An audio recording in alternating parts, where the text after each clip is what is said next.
करते हैं और आज हम लोग प्राइस एक्शन के कुछ मेजर सपोर्ट्स को डिस्कस करेंगे। आप लोग बहुत तकलीफ में रहते हैं ना सर कि एक मेजर सपोर्ट क्या होता है। मेजर सपोर्ट का मतलब प्राइस एक चलने के बाद जब गिर रहा हो तो हम कहाँ से रिकवरी को देखें, कहाँ से दोबारा अप ट्रेंड को देखें, वो मेजर सपोर्ट होता है ना। तो सपोर्ट को लेकर क्या क्या कन्फ्यूजन्स आपके माइंड में रहते हैं उनको हम क्लियर करते हैं। ठीक है, एक बार अगर आपके अंदर ये क्लैरिटी आ गई कि सपोर्ट किस तरीके से काम कर रहा है तो फिर आपको कभी तकलीफ नहीं होगी। ठीक है, दूसरी बात, दूसरा जो आज हम लोग डिस्कशन करेंगे वो हमारी चर्चा होगी कि एक प्राइस का जो जोन होता है बाइंग का वो कैसा दिखता है, बिहेवियर, प्राइस का व्यवहार क्या है।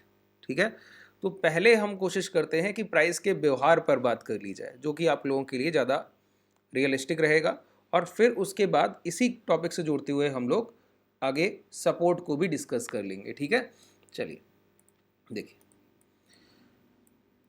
एक प्राइस का बिहेवियर, प्राइस का बिहेवियर, ठीक है, कंसोलिडेशन बिहेवियर ही बायर का बिहेवियर है। अगर प्राइस में कहीं ठहराव दिखे तो वो व्यवहार ही बायर का व्यवहार है। देखिए, कई चीज़ें मैंने आपको पहले 2-3-4 चीज़ें बताई हुई, ठीक है, अब कुछ चीज़ें मैं उसमें जोड़ूंगा जो कि आपकी इंट्राडे और पोजिशनल और स्विंग ट्रेडिंग की बहुत सारी तकलीफें दूर कर देगा। ठीक है, आप प्राइस बिहेवियर को अभी समझ नहीं पा रहे हैं, कई लोगों ने उसको अच्छे से कैच किया है और उसको ट्रेड भी कर रहे हैं, लेकिन आप उसमें 4-5 मेरे पॉइंट्स और जोड़ देंगे तो आपकी ट्रेडिंग क्वालिटी और इन्हेंस हो जाएगी। ठीक है, देखिए मैं आपको समझाऊं, एक बात बताइए, थोड़ा सा छोटा सा एग्जांपल मैं लेता हूं। पहले तो कंसोलिडेशन को समझ लें, मैंने समझाया हुआ भी है लेकिन फिर से एक बार समझ लेते हैं कंसोलिडेशन। ठीक है, कंसोलिडेशन फेज क्या है? कंसोलिडेशन फेज एक बायर और सेलर की इक्वल पोजीशन को दर्शा रहा है, जहां पर खरीदार और बायर बराबर हो गए। अच्छा, बायर और सेलर तभी बराबर हो सकते हैं जब सेलिंग बहुत ज़्यादा नहीं हो। ध्यान रखिए, क्या बोला मैंने कहा कि जब सप्लाई बहुत ज़्यादा नहीं हो तो ही बायर उतना ही खरीद सकता है, उतनी ही कैपेबिलिटी है जितना उसकी जेब में पैसा है। और अगर मार्केट में कभी सेल रन हो जाता है ना, सेल रन समझते हैं, सेल रन होता है कि प्राइस में एक को देखकर दूसरा भी बेचने लगे, जैसा कि हम रिटेलर करते हैं। क्या करते हैं कि जब बाजार गिर रहा होता है, अभी आपने देखा, मैं आपको बताऊं, जब बाजार 48,600 के आसपास ट्रेड कर रहा था इंडेक्स, ठीक है, तब आपके पोर्टफोलियो जो बने हुए थे लोगों के, जब वहां से एक गिरावट आई पहले 400-500 पॉइंट की, उसको देखकर अगर आप गौर करें तो बहुत सारे रिटेलर आकर अपने पोर्टफोलियो बेच गए। उनको लगा कि आज अगर मेरा पोर्टफोलियो 2-2.5% गिर गया है तो अब हम किसी लायक नहीं रह गए, हर हाल में मेरा पैसा डूब जाएगा। अरे सर, इक्विटी में कुछ गिरावट नहीं होती है, भूल जाइए। सारे पोर्टफोलियो जिनके अच्छे स्टॉक्स हैं सारे रिकवर करके दोबारा से, जब प्राइस 48,600 था जहां पे आपके पोर्टफोलियो थे, आज उससे हायर वैल्यू पर खड़े हुए। लेकिन आप लोगों ने अपनी क्वांटिटी बेच दी। अगर आप गौर करें तो उस हफ्ते, जिस हफ्ते ये सेलिंग आई थी इंडेक्स में, निफ्टी में भी आई थी, बैंक निफ्टी में भी आई थी, तो एफआईआई और डीआईआई के सेलिंग डेटा में कोई बड़ी सेलिंग नहीं थी और प्राइस में ज्यादा गिरावट थी, मतलब रिटेलर बेच गया डर की वजह से। वही मैंने यहां पर बोला, मैंने कहा कि सप्लाई जब पैनिक क्रिएट नहीं करेगी तो ही डिमांड सप्लाई इक्वल हो सकती, नहीं तो सप्लाई क्या करती है, थोड़े बिकवालों के साथ कई बिकवाल उसी भीड़ में शामिल हो जाते हैं और अपनी क्वांटिटी बेचने लगते हैं। क्यों? अपनी होल्डिंग क्वांटिटी को सेल करने में कोई पैसा नहीं लगता और एक्यूमुलेशन कॉस्टली होता है। एक्यूमुलेशन के लिए पैसा चाहिए, खरीदारी के लिए तो पैसा चाहिए ना, बेचने के लिए तो अगर आपके पास पहले से माल पड़ा है आप उसको भी बेच सकते हैं। फ्रेश पोजीशन भी शॉर्ट सेल की जाती हैं, लेकिन अगर पहले से माल पड़ा है आपके पास, और रिटेलर्स के पास सभी के पॉकेट के पोर्टफोलियो बने हुए हैं सर, जितना आपका पॉकेट साइज है एज अ रिटेलर सभी के अलग अलग बने हुए हैं, और बाजार में बस कोई पैनिक क्रिएट करने वाला चाहिए तो वो सब बेचकर भागेंगे, तो वो पैनिक क्रिएशन में क्या होगा, प्राइस गिर जाएगा। तो कंसोलिडेशन संभव ही नहीं है जब शॉर्ट सेलिंग का बाजार बन रहा हो। जब प्राइस में गिरावट आने की संभावना होगी तो प्राइस कभी 20, 25, 40 कैंडल तक नहीं रुकता है, लेकिन एक्यूमुलेशन टाइम लेता है। पैसा जहां लगना होता है वो समय लगता है सर, ठीक है, खरीदारी में समय लगता है, बेचने में नहीं समय लगता।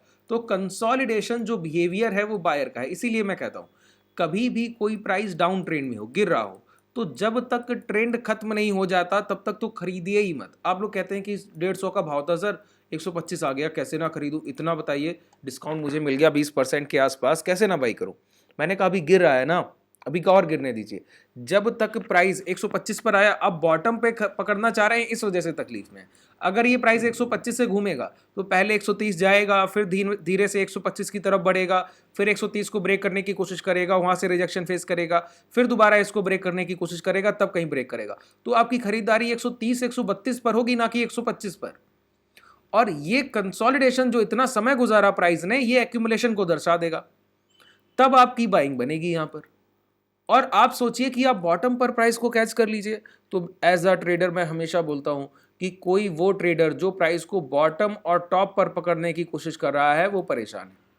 जो ऊपर का 20 और नीचे का 20 छोड़ने के बाद बीच के 60% को अपनी प्रॉफिटेबिलिटी की तरह देखता है, वो आज खुश हैं और वही प्रॉफिटेबल भी है। क्यों?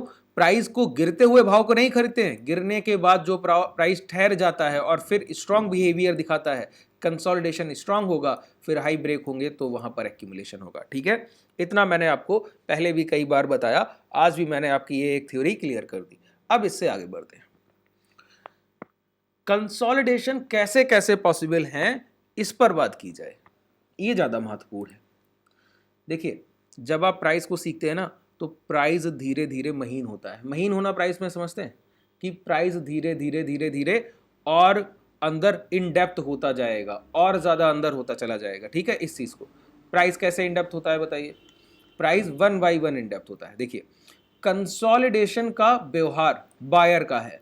अच्छा, क्या बायर का व्यवहार एक जैसा होगा? सभी बायर, सभी खरीदारों का व्यवहार एक जैसा होगा? कंसोलिडेशन फिर सभी के एक जैसे होंगे? नहीं। अगर मैं कहूं कि मैं गुस्सैल हूं और मैं कहूं कि आप भी एग्रेसिव है, आपका भी व्यवहार गुस्सैल प्रवृत्ति का है, तो मेरा व्यवहार हो सकता है 5 मिनट की गुस्से वाला हो और आपका हो सकता है 1 घंटे की गुस्से वाला हो। दूसरा एग्रेशन में आता हो, उस गुस्से में सामान अमान तोड़ देता हो सर, और एक अलग व्यक्ति जो जो गुस्सैल हो, वो दूसरे से उस गुस्से की प्रवृत्ति में बात करना बंद कर देता हो। तो है तो व्यवहार गुस्से का, लेकिन उसके जो स्पेसिफिकेशन है वो अलग अलग है, सभी के अलग अलग। इसी तरीके से कंसोलिडेशन अलग अलग स्टॉक्स में अलग अलग प्राइस में अलग अलग तरीके से संभव है। बात को क्लियर किया आप लोगों ने? समझे मेरी बात को? अब इसको समझते हैं। देखिए, इसीलिए मैं कहता हूं कि आप जिन स्टॉक्स को इंट्राडे में ट्रेड करें, ठीक है, या आप पोजिशनल ट्रेड करें, कुछ भी करें, उन स्टॉक्स के चार्ट आपकी वॉच लिस्ट में रहने चाहिए। आपके पास एक वॉच लिस्ट आपका होना चाहिए, हर हफ्ते के लिए या हर 2 हफ्ते के लिए या 1 महीने के लिए। तो ऐसे क्या होता है, उन स्टॉक्स से आप जुड़ाव रखते हैं, उनको बार बार आप चार्ट्स को देखते रहेंगे। तो चार्ट्स को, जिन स्टॉक्स को आप बार बार देख रहे हैं, उससे एक फैमिलियर बिहेवियर होता है ना, पारिवारिक व्यवहार। कैसा पारिवारिक व्यवहार सर? अच्छा, एक बात बताइए, मैंने कहा कि मैं भी गुस्से वाला हूं और आपके फादर भी गुस्से वाले, और मैं बोलूं कि मुझे और आपके फादर को किसी भी बात पर गुस्सा आ सकता है एक ही समय पर, तो आप कहेंगे कि आपके गुस्से का तो मुझे नहीं पता कि आप गुस्से में क्या कीजिएगा, लेकिन मुझे मेरे फादर का पता है, मैं उसको शांत कर लूंगा, उनको शांत कर लूंगा। क्यों? आप उनसे जुड़ाव रखते हैं, आप उनको हैंडल कर लेंगे, मुझे नहीं कर पाएगा आप, क्योंकि आपको पता नहीं मैं कैसे एक्ट करूंगा उसके बाद। इसीलिए जिस प्राइस से आप अटैच रहते हैं, ये बहुत छोटे से पॉइंट हैं सर, मैं इसको बहुत ध्यान से आपको बता रहा हूँ। जो गलतियां आपकी ट्रेडिंग में हो रही हैं, इन चीज़ों पर गौर कीजिए और धीरे धीरे आप अपनी ट्रेडिंग में बहुत बड़ा बदलाव देखेंगे। ठीक है, तो मैंने क्या बोला? मैंने कहा कि कंसोलिडेशन फेज अलग अलग हो सकते हैं, हर एक प्राइस के अलग अलग हो सकते हैं। कैसे पता किया जाए कि किस प्राइस में कैसा कंसोलिडेशन फेज है? तो मैं कहूँगा हिस्टोरिकल डेटा बताएगा। आप अपने फादर के साथ रहे हैं, हिस्ट्री उनके आपकी उनसे एक जुड़ाव रहा, आप उनको हमेशा से देखते आए, तभी तो उनको पहचानते हैं, यही तो कारण है। तो जिस प्राइस से आप जुड़े रहेंगे, उसके बार बार कंसोलिडेशन आप देखते रहेंगे, तो क्या होगा? आप उससे एक जुड़ाव रखेंगे। इसीलिए अगर आप गौर करें तो आप देखेंगे कि जैसे मैं बैंक निफ्टी ट्रेडर, है ना, एक प्रॉफिटेबल ट्रेडर्स में एक चीज कॉमन होती है, सभी में पाई जाएगी, एक में नहीं, उनके कुछ आइडियल इंडेक्स होंगे। अगर कोई निफ्टी ट्रेडर है तो आप पाएंगे कि वो बार बार निफ्टी को ही ज्यादा ट्रेड कर रहा होगा। आपको वहां पे तकलीफ होगी, आप उससे क्वेश्चन करेंगे कि आप हर बार निफ्टी को ही ट्रेड करते हैं, आज बैंक निफ्टी में मोमेंटम है, फिर भी आप निफ्टी को ट्रेड कर रहे थे। कारण उनको पता है, जो प्रॉफिटेबल है उनको पता है कि मैं एक प्राइस से जुड़ा हूं, मैंने उसको कल भी ट्रेड किया है, आज भी ट्रेड किया है, इससे पहले मैं 4 महीने से ट्रेड कर रहा हूं, तो मुझे उसके एक एक सेशन का प्राइस एक्शन पता है कि वो कैसे बिहेवियर करता है, ब्रेकआउट के बाद बिहेवियर कैसा होता है, ब्रेकडाउन के बाद बिहेवियर कैसा होता है, जब कंसोलिडेशन फेज चल रहा हो तो ट्रैपिंग कैसे होती है, सब कुछ वो देख लेते हैं। यही कारण है कि मैं बैंक निफ्टी को प्रेफर करता हूं, क्योंकि मैं बहुत समय से बैंक निफ्टी को ट्रेड कर रहा हूं। जब बैंक निफ्टी में बिल्कुल मोमेंटम ना मिलने की संभावना, तब कहीं मैं निफ्टी देखता हूं। बहुत रेयर केस होता है निफ्टी देखना मेरे लिए। ठीक है, तो आपको क्या करना है, अब दो चीजें क्लियर हो गई कि एक इंडेक्स को अपना आइडियल इंडेक्स बनाइए कि मैं इसी को ट्रेड करता हूं, मैं इसी में मास्टर्स करूंगा, एक प्राइस इनफ है आपके लिए। ठीक है, और एक वॉच लिस्ट अच्छे स्टॉक्स की, उसमें कुछ आपके मिड कैप होने चाहिए जहां पर आप वॉलेटाइल मूवमेंट भी कैच कर सकें, कुछ स्मॉल कैप होने चाहिए और कुछ ब्लू चिप होने चाहिए। जैसा बाजार होगा वैसी आपकी ट्रेडिंग होगी। ठीक है, अब आप बोलेंगे कि मिड कैप, स्मॉल कैप और लार्ज कैप मैंने सब ऐड कर लिए, तो कब कौन से स्टॉक्स में मोमेंटम देखना है? जिस इंडेक्स में जिस स्टॉक को, जैसे आपने हीरो मोटो ऐड किया, लार्ज कैप स्टॉक है, अगर ऑटो सेक्टर आज स्ट्रांग है और हीरो मोटो भी स्ट्रांग है, तो आज आप हीरो मोटो को ट्रेड कीजिए। क्यों? सेक्टर फेवर कर रहा है अपने स्टॉक्स को चलने के लिए। बात क्लियर हुई? तो सेक्टोरल एनालिसिस भी करना होता है, वन बाय वन एक एक सेक्टर को देखिए। जो आपकी वॉच लिस्ट है, जो स्टॉक आप ट्रेड करने जा रहे हैं, प्राइस अच्छा दिख रहा है, स्टॉक अच्छा दिख रहा है, तो फिर वॉच लिस्ट एक इंडेक्स के सारे इंडेक्स की बना लीजिए, पूरे इंडेक्सेस जितने भी हैं, ऑटो है, रियल्टी है, पीएसयू बैंक बीज है, बैंक है, जितने भी इंडेक्स हैं सारे, स्मॉल कैप वाले सारे, मिड कैप वाले जितने भी इंडेक्स, निफ्टी 50, निफ्टी नेक्स्ट 50, सारे एक इंडेक्स बना लीजिए और उनको ट्रैक करते रहिए।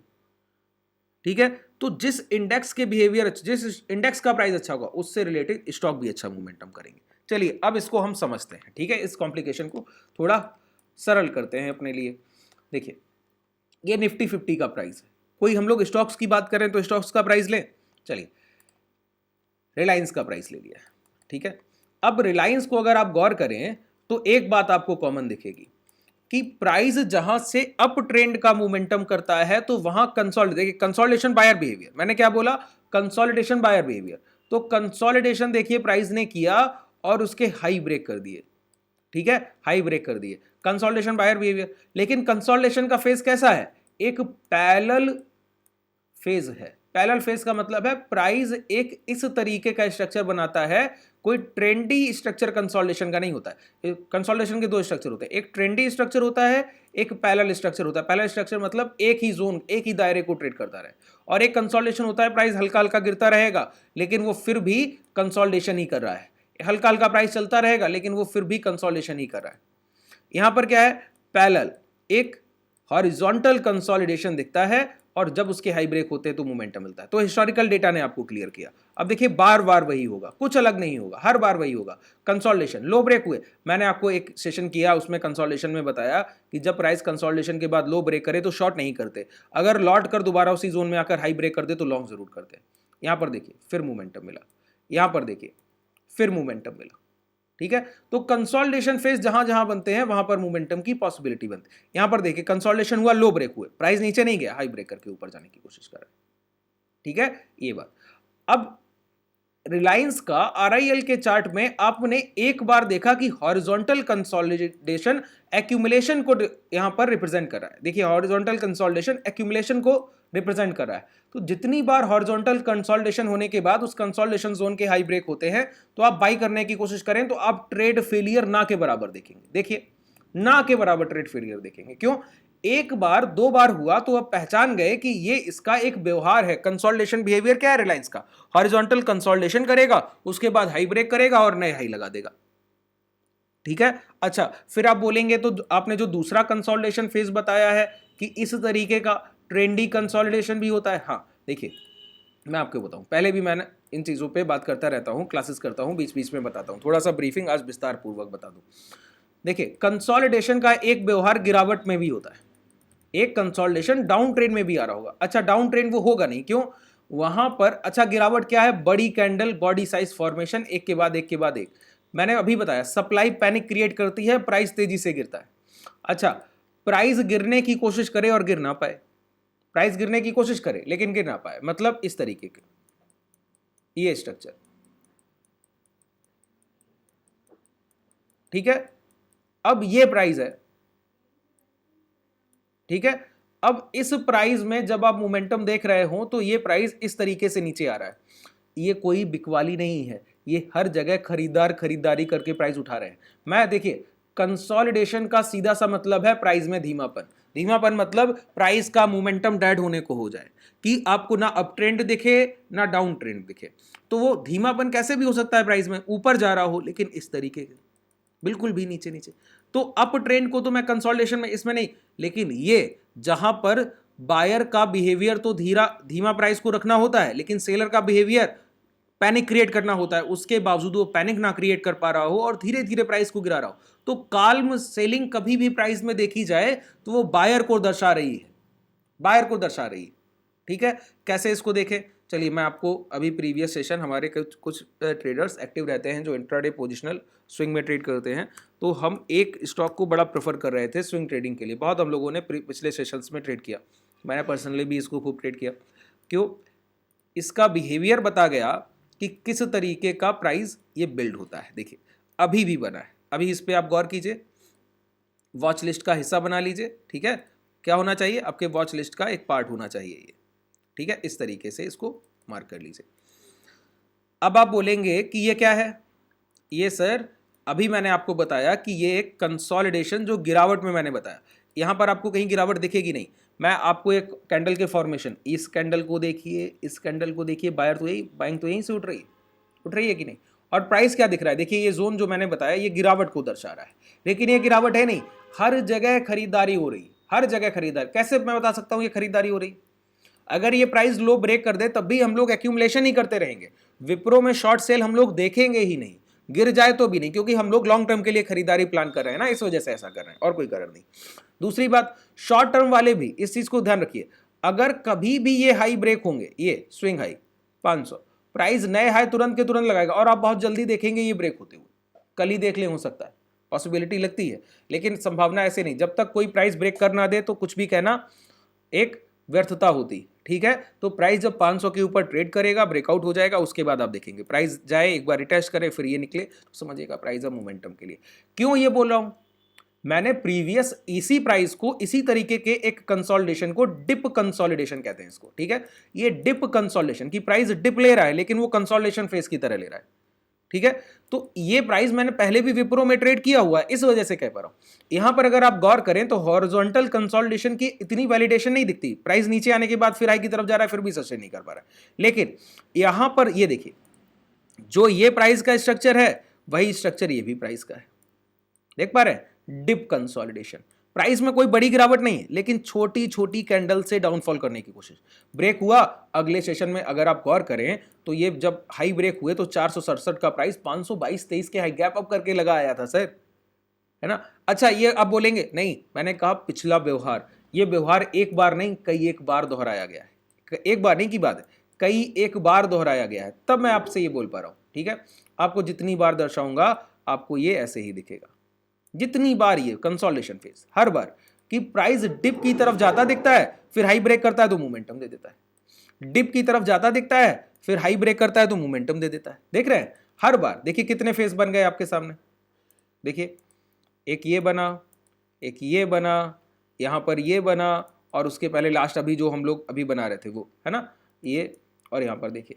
तो ये कंसोलिडेशन फेज किसने दर्शाए, ये प्राइस ने बताया ना। यहां से जब स्ट्रक्चर इसका चेंज हुआ डाउनफॉल के बाद, तो उसने बताया कि मैं डिप लेने के बाद हाई ब्रेक करता हूं तो वो मेरा वैलिडेशन का पॉइंट है, खरीदारी का प्रोसेस ही यही है। ये एक बायर का साइन होता है कि किस स्टॉक में खरीदारी कैसे की जा रही है। तो खरीदारी कैसे की जा रही है, सेलर्स को बेचने का हल्का फुल्का मौका दिया जा रहा है, उनके बराबर क्वांटिटी नहीं खरीद रहे बायर, लेकिन उनसे थोड़ी कम रखते हैं। एक समय ऐसा आता है कि सेलर्स के पास बेचने के लिए कुछ नहीं रह जाता, तो डिमांड हाई हो जाती है, फिर वही होता है, फिर वही होता है। तो हर बार जब यही हो रहा है तो इसी स्ट्रक्चर को ट्रेड करते रहिए जब तक ये स्ट्रक्चर वैलिड है। कैसे आप जुड़ गए, प्राइस के प्रीवियस बिहेवियर से जुड़ गए, और प्रीवियस बिहेवियर क्या था, बाइंग था, बाइंग बिहेवियर था प्रीवियस, देख लिया आप लोग।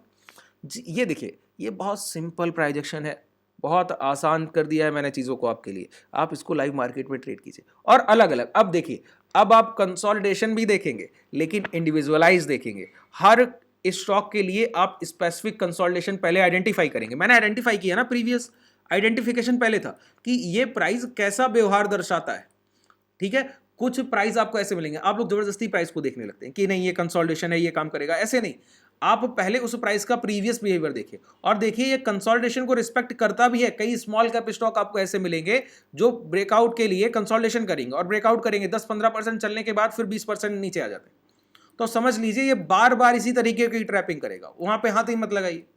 तो मैंने बताया ना, पहले प्राइस के व्यवहार को समझिए, वो इंडिविजुअल होगा। हर एक स्टॉक में बायर की खरीदारी का एक यूनिक तरीका होता है। उस यूनिक प्रोसेस को अगर आप आइडेंटिफाई करने लगे, पहचानने लगे, तो गलतियां आपकी ट्रेडिंग में कम से कम ना के बराबर रह जाएंगी। और इसके साथ जो हेज को कर ले सर, डेडली कॉम्बिनेशन है ना। आप स्प्रेड जानते हो, रेशियो स्प्रेड्स जानते हो, और उसके साथ अपने प्रीमियम्स जो आप बाई करते हैं उन प्रीमियम्स को कैसे भी कलेक्ट कर पाएँ, जो कि आपका क्रेडिट हो जाता है, फिर आपके लॉसेस नहीं जाते। कैसे लॉस जाएगा? आपने जो बाई किया वो कहीं ना कहीं से पहले से क्रेडिट करा लिया है ना। आप 200-250 खरीदिए, वो जीरो मत होने दीजिए, उसको कहीं ना कहीं दूसरे स्ट्राइक प्राइस से कहीं से कलेक्ट करने की कोशिश कीजिए। इस तरीके से जब आप एडजस्टमेंट को समझ लें, प्राइस में ट्रेडिंग करना, गलतियां होंगी तो भी लॉस नहीं, और जब सही है तो प्रॉफिट है ही है। ठीक है, ये तरीका आपको सीखना होगा। ठीक है, अगर आप हमसे जुड़ना चाहते हैं तो नीचे आपको डिस्क्रिप्शन में टेलीग्राम का लिंक मिल जाएगा, व्हाट्सएप ग्रुप का भी लिंक मिल जाएगा, और अगर क्लासेस को ज्वाइन करना चाहते हैं तो कॉन्टैक्ट डिटेल भी आपको वहीं पर दी गई है। ठीक है, कोई डाउट रह गया हो कमेंट सेक्शन में बताइएगा, आप डायरेक्ट कॉल भी कर सकते हैं। शुभ रात्रि, धन्यवाद।